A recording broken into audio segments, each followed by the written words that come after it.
My wife secretly sold our family home for $500, $0 without telling me, then accused me of theft when I found out. Turns out she's been manipulating the estate and now she's threatening legal action just to keep everything. Hello everyone. Dear listeners, please share your thoughts in the comments section below. And don't forget to like, share, and subscribe. Now, let's begin the video. Using a throwaway for obvious reasons, with certain specifics modified to preserve anonymity. I never thought I'd be the guy sitting here, writing about how my wife, Sarah, turned out to be everything I thought she was. The craziest part, it all started with a quiet suspicion that slowly grew into a full-blown nightmare. One day, I found out she had been secretly selling off our family home for $500,000, something I had no idea about. And then, to make things worse, she accused me of theft when I asked questions. That's when I realized this was more than just a financial mess. It was betrayal on a level I didn't see coming. Sarah and I met when I was 27, fresh out of college, working my first job as an accountant. She was a few years older, confident, sharp, and beautiful in a way that made everyone turn their heads. We clicked right away, and after a couple of years of dating, we got married. For a long time, I thought we were solid. She was ambitious, always talking about her career, her dreams, and how she wanted us to build a future together. I was happy too, or so I thought. But then, little things started to change. She became more secretive about her phone, always checking her messages in private, locking her screen when I walked into the room. I brushed it off at first. People get busy, right? But there was this weird tension I couldn't shake. She started coming home late, sometimes smelling like perfume I didn't recognize. She'd lie about where she'd been, claiming she was just out with friends. That's when I first started feeling like I was losing control. Then one day, I noticed the house felt emptier than usual. I'd come home from work and find the garage door ajar or the backyard gate left open. I'd ask her about it and she'd brush it off, calling me paranoid or jealous. But I was. I just had this gut feeling that something was off. I tried to ignore it, but the feeling grew worse. The real shocker came when I stumbled across a series of texts on her phone sent from a number I didn't recognize. They were flirty, suggestive, and outright explicit. I read through them in disbelief. She was having sex with someone else. I felt like I'd been punched in the stomach. My mind raced. How long had this been going on? Who was this guy? Why was she doing this? I was furious, hurt, and confused all at once. My wife, the woman I trusted with everything, was betraying me behind my back. I confronted her that night, trying to keep my voice steady. I asked her about the messages, about the late nights, about the perfume smell. She started crying, saying I was overreacting, that I was paranoid, that she loved me but she just needed some excitement, that it was a mistake, that it didn't mean anything. She lied so convincingly, telling me I was imagining things, that she'd never cheat on me. But I knew better. I could see the guilt in her eyes, the way she avoided my gaze, the way her hands trembled when she lied. That night I lay awake, staring at the ceiling, feeling like my whole world had shattered. I started thinking about everything, our life savings, the house, the future we'd planned. I remembered her telling me she was saving for a big trip, a new car, a dream house. But then I found out she'd been secretly selling our house. I couldn't believe what I was seeing. She sold our family home, our safe haven, the place where we built memories, without telling me. I found out through a lawyer's letter, a notification that she had transferred the deed and received $500, $0 in her account. I felt betrayed on every level, not just because she cheated, but because she manipulated everything we had built together, all in secret. She drained our savings, lied to my face, and then tried to turn the tables on me, accusing me of theft when I asked where the money was. That's when I realized I was dealing with someone who was capable of anything. I knew I had to act fast, but I had no idea what was coming next. After I got the legal notice about sale of the house, everything changed in an instant. I remember sitting there, staring at the document, feeling like I'd been hit by a freight train. The house was gone, sold for $500,000, money she had kept hidden from me all along. She claimed she'd used the money for investment purposes, but I knew better. The trust was broken and the betrayal cut deep. That's when I started digging into her phone and bank accounts more seriously, trying to piece together exactly what she'd been up to. It didn't take long to find what I was looking for. Her bank statements revealed multiple transfers, large sums of money moving in and out without my knowledge. She'd been manipulating the estate, probably with the help of her lawyer, to keep everything under wraps. I also found evidence of phone calls and texts with some guy she'd been seeing, one of her coworkers, I later learned, who had no idea she was married. The more I uncovered, the more I realized she'd planned this entire scheme for months, maybe longer. I confronted her again, this time with the evidence spread out on the table. Her reaction was classic. She looked at me, eyes cold and unapologetic, and started spinning her lies. She said I was paranoid, that I was accusing her of something I didn't understand, and that I was just jealous because I was not enough. She threw in some tears, some accusations of my own, saying I was emotionally distant, that I didn't pay enough attention to her, that I was the reason she needed something more. Honestly, it was exhausting. She was such a master at twisting things around, I almost believed her for a moment. But I couldn't ignore the facts. The house was sold, she'd been lying about her whereabouts, and she'd been cheating on me with someone at work. That's when I started to feel my anger boil over. I'd trusted this woman with everything, my heart, my money, my future, and she'd just thrown it all away. The betrayal wasn't just about the money or the affair. It was about the fact that she'd manipulated our entire life together, lied to my face, and then accused me of theft when I found out the truth. I was furious, but I also felt a deep sadness. I kept asking myself how I missed all the signs, how I didn't see what was happening under my nose. I thought about all those late nights she spent away, all the secret conversations, the way she'd suddenly become so distant. I kept replaying the moments when I should have known, when I should have seen the signs. I felt stupid, naive, and deeply hurt. In the days that followed, I started to realize I was dealing with someone who was capable of anything, someone who could lie so convincingly, manipulate so easily, and betray so completely. I decided I couldn't keep pretending everything was fine. I needed to figure out my next move to protect myself and whatever was left of my sanity.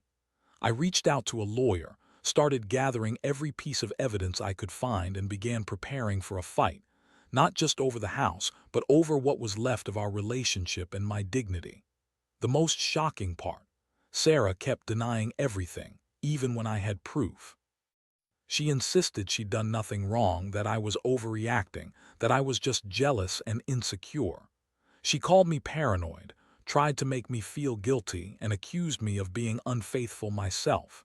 It was bizarre. She was so good at gaslighting me, I started questioning my own memory. But I knew the truth, and I was done being played for a fool. I had to face the reality that the woman I loved was capable of lying, cheating, and stealing from me, and all I could do now was plan my next steps carefully.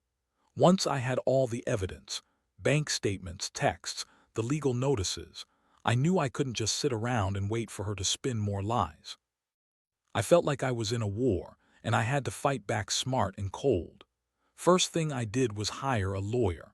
I needed someone who knew exactly how to handle this kind of betrayal, someone who could help me get back what was mine and stop her from taking any more control. The lawyer told me I had a strong case, especially with the proof of the house sale and her manipulation of the estate. But what really got my blood boiling was her threat to take legal action just to keep everything. Like she thought she could just walk away with $500,000 and leave me out of it. That's when I decided I needed to hit back hard, not just financially but emotionally. I wasn't going to let her get away with destroying my life and then pretending she was the victim.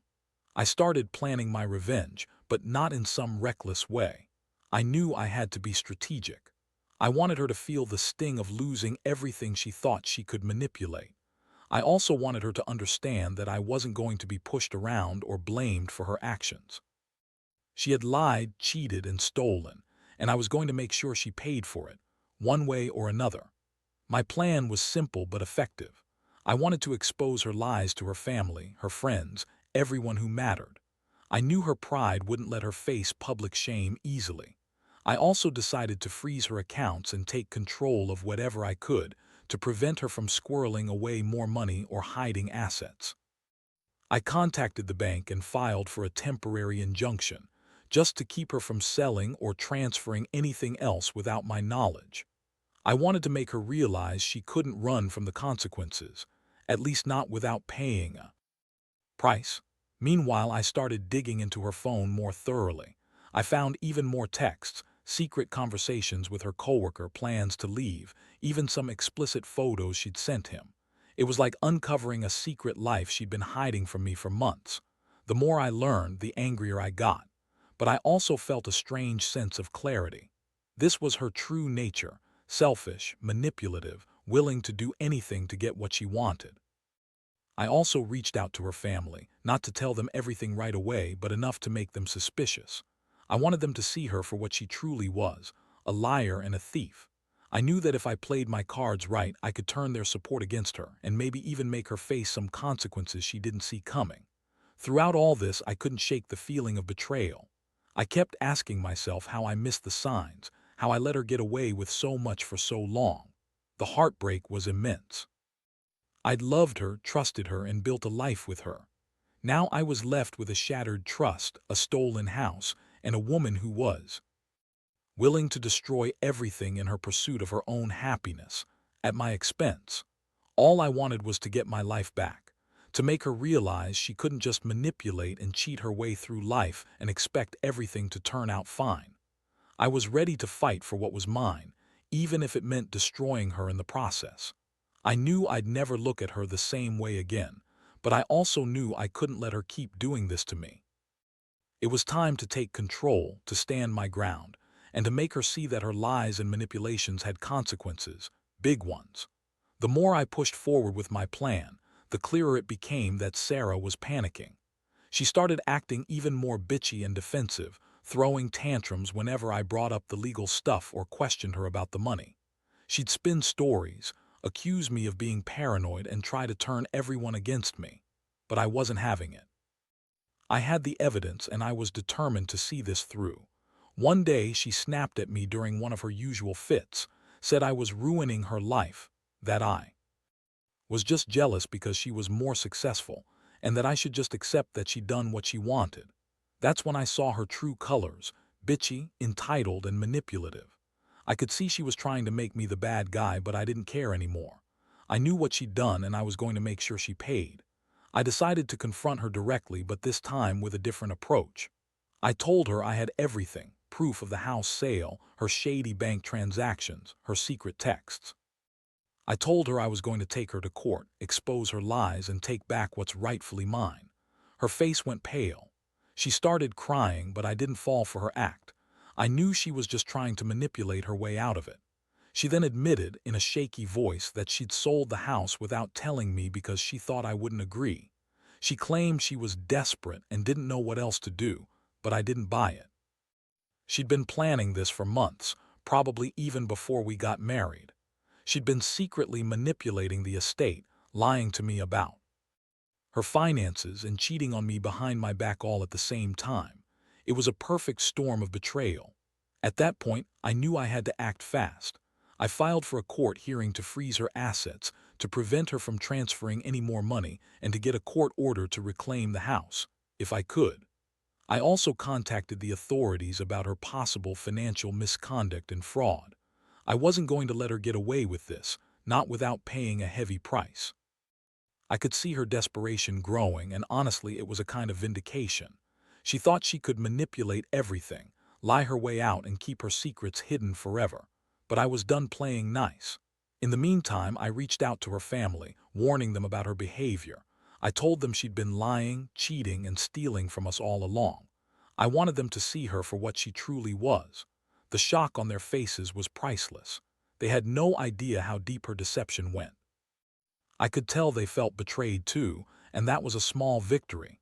Maybe now they'd see her for what she really was, instead of just the charming woman they thought they knew. The emotional toll was immense. I felt rage, heartbreak, and a strange sense of relief all at once. Every time I uncovered another lie, I felt a little stronger. Every legal step I took was a reminder that I wasn't going down without a fight. I had trusted her for so long, and she'd betrayed me in ways I never imagined possible. But I was determined to get justice, even if it meant tearing her whole world apart. Now I was waiting for the court date, knowing that this was just the beginning. She still threatened to fight me, said she'd take legal action to keep everything, but I was ready. I'd fought for years to build a life with her, and I wasn't about to let her destroy what was left of it without a fight. I realized I'd been naive, but I also learned what true betrayal looks like, and that I had to be stronger than ever to get through this mess. The court date finally came, and I won't lie, it was one of the most stressful days of my life.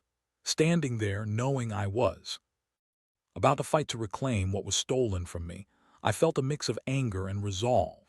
Sarah showed up, her face tight with her usual bitchy glare, trying to look innocent but failing miserably. She kept insisting she had done nothing wrong, that I was just jealous and paranoid, but I had the evidence and I knew better. The judge listened carefully as my lawyer laid out everything: her secret sale of the house, the manipulated estate, the shady transfers, the texts, the lies. Sarah's reaction was classic. She tried to argue her way out, claiming she did everything for our future, that she needed the money to save us from financial ruin, and that I was overreacting. She even cried a little, trying to play the victim, but her tears rang hollow. I saw right through her. I knew her game now. She was a manipulative, selfish bitch who thought she could con her way out of everything. The judge didn't buy her lies. He ordered her to freeze all her assets, to turn over the house deed, and to pay back the money she'd stolen from us. It was a huge win, but I knew the battle wasn't over. She still threatened to fight me in court, claiming I was trying to ruin her, but I was done listening to her lies. I felt a strange sense of victory, a small piece of justice after all the pain she caused. After the hearing, I felt exhausted but relieved. I knew I had taken the right steps, but the emotional damage was still there. I'd trusted her with my life, and she'd betrayed me at every turn. I looked at her standing there with her fake tears and bitchy attitude, and I realized that I'd lost a lot: my home, my trust, my sense of security. But I also knew I was starting to recover. I was beginning to see things clearly. That night I sat alone in what used to be our living room. The house was still in her name, but I had the court order now. I thought about everything: the lies, the cheating, the manipulation. I felt a deep anger, but also a strange sense of freedom. I was finally taking control of my life again. I'd been naive to believe in her, to think she loved me, but I wasn't going to let her ruin me anymore.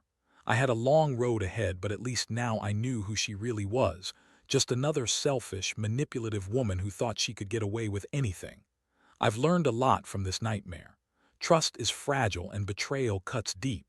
But I also learned that sometimes you have to fight for yourself, even when it feels impossible. I'll move on, rebuild, and find someone who actually deserves my trust. Because at the end of the day, I realize that I'm better off without someone who lies, cheats, and manipulates just to get what she wants. It's a hard lesson, but it's one I needed to learn.